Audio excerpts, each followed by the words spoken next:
ناظرین، دنیا کی تاریخ میں 12ویں صدی ایک ایسی صدی، ایک ایسا وقت جب دنیا طاقت کی بھوک اور نشے میں جل رہی تھی۔ کچھ تو طاقت کی حصول میں پاگل تھے اور کچھ اپنی طاقتوں کو آزما رہے تھے۔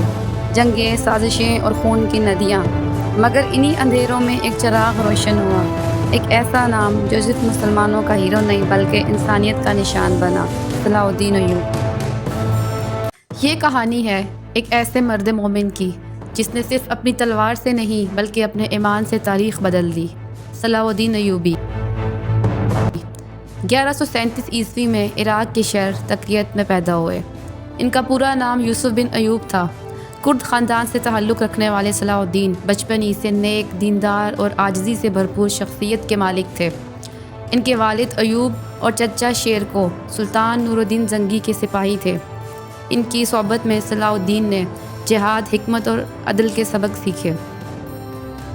سلطان نور الدین نے ان کے دل میں وہ شمع جلائی جس کی روشنی ہمیشہ کے لیے بیت المقدس کی طرف رہنمائی کرتی رہی۔ چچا کی وفات کے بعد صلاح الدین مصر کے وزیر بنے اور پھر جلد ہی اپنی دیانت اور دانشمندی سے پورے مصر اور شام کے سلطان بن گئے۔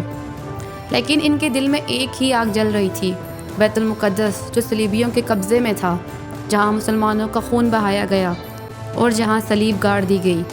صلاح الدین نے عہد کیا، جب تک بیت المقدس آزاد نہ ہوا میرا دل سکون نہیں پائے گا۔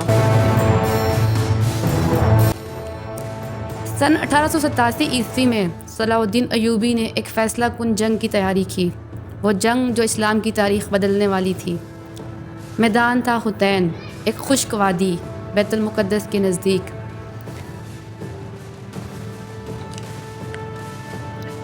صلیبی فوجیں ریمنٹری اور گائے لوزینیان کی قیادت میں کھڑی تھیں۔ ان کے خیمے شراب، غرور اور تکبر سے بھرے ہوئے تھے، اور دوسری طرف صلاح الدین کے لشکر میں وضو کی خوشبو تھی اور زبان پر صرف ایک نعرہ تھا: اللہ اکبر۔ صلاح الدین نے ایک حیرت کن حکمت عملی اپنائی۔ انہوں نے صلیبیوں کے پانی کے چشموں پر قبضہ کر لیا۔ سورج آگ برسا رہا تھا اور زمین تپ رہی تھی، اور صلیبی فوجیں پیاس سے بے حال تھیں۔ جب وہ حطین کے قریب پہنچے تو مسلمانوں نے ان کو چاروں طرف سے گھیر لیا۔ صلاح الدین ایوبی نے وہاں بلند آواز میں پکارا: آج اللہ کی زمین پر ظلم کے ایوان گر جائیں گے۔ صلیبی فوجوں نے آخری حد تک مقابلہ کیا، مگر پیاس، گرمی اور ایمان کے طوفان نے ان کے حوصلے توڑ دیے۔ صلاح الدین خود گھوڑے پر سوار تھے۔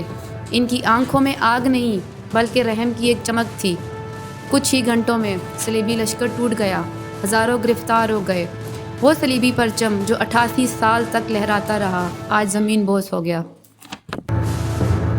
وہ 2 اکتوبر 1887 کا دن، صلاح الدین ایوبی نے اپنے لشکر کے ساتھ بیت المقدس کے دروازے پر قدم رکھا۔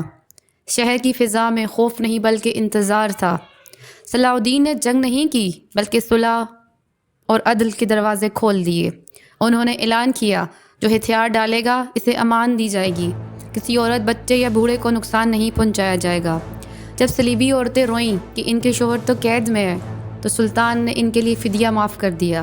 جب ایک عورت روتی ہوئی آئی اور کہا میرا بچہ کھو گیا ہے، تو سلطان نے فرمایا شہر کا ہر ایک سپاہی اس کے بچے کو تلاش کرے، یہ ماں اپنے بچے کے بغیر واپس نہیں جائے گی۔ آخر وہ بچہ مل گیا اور اس ماں نے سلطان کے قدم چوم لیے۔ یہ تھی اسلام کی اصل تصویر: عدل، انصاف اور انسانیت۔ جب مسجد اقصیٰ کو پاک کیا گیا تو اس کے مینار سے 88 سال بعد پہلی بار اذان بلند ہوئی: اللہ اکبر، اللہ اکبر۔ یہ آواز بیت المقدس کی فضا میں گونجی۔ ہر سپاہی کے آنسو بہہ نکلے۔ صلاح الدین ایوبی رحمۃ اللہ علیہ نے سجدہ شکر ادا کیا۔ صلاح الدین نے صرف زمین نہیں جیتی بلکہ دل جیت لیے، اور دنیا کو دکھایا کہ اسلام کی طاقت صرف تلوار نہیں بلکہ ایمان ہے۔ آج بھی جب بیت المقدس کا نام لیا جاتا ہے تو دل کہتا ہے یہ صلاح الدین ایوبی رحمۃ اللہ علیہ کی امانت ہے۔